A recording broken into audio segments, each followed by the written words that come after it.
ஆத்ம வணக்கம். உலக சாந்திக்குள்ள ஜீவிதம். 1ஆம் பாகம். தலைப்பு குரு தத்துவம். காரணகுரு, காரியகுரு என 2 குரு எல்லோருக்கும் உண்டு. 2. உலகம் என்பது காண்பதற்கும் கேட்பதற்கும் அறிவதற்கும் உள்ள 3 நிலைமைகளோடு உள்ளது. அதனால் உலகம் காரிய குருவாகிறது. 3. காண்பதற்கும் கேட்பதற்கும் அறிவதற்கும் காரணமாயிருப்பது மனம். ஆனதால் அம்மனமே காரண குருவாகிறது.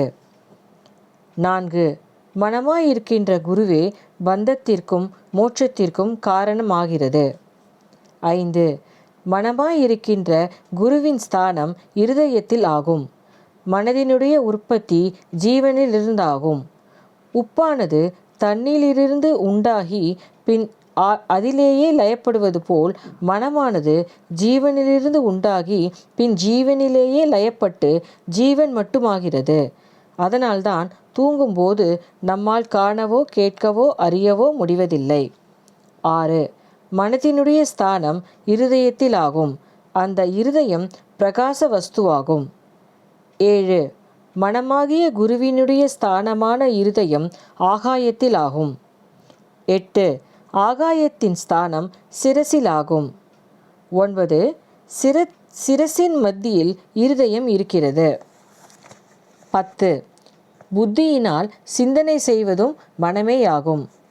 11. அம்மனத்தின் ஸ்தானம் புருவ மத்தியிலாகும். 12. அப்புருவ மத்தியில்தான் சூரியனாய் அக்னி சொரூபமாயிருக்கின்ற பிராணன் ஸ்திதி செய்கின்றது. 13. அவ்விடத்திலேயே சுழிமுனை என்ற அக்னி நேத்திரமும் இருக்கின்றது. 14. இந்த ஜடமாயிருக்கின்ற குத்து விளக்கில் கர்மமான வாயுவாயிருக்கின்ற எண்ணெயை நிறைத்து அதில் மனமாயிருக்கின்ற திரி போட்டு ஆத்மாவாயிருக்கின்ற தீபத்தால் எரிந்து கொண்டு இருப்பதே இக்காணப்படுகின்ற உலகம்.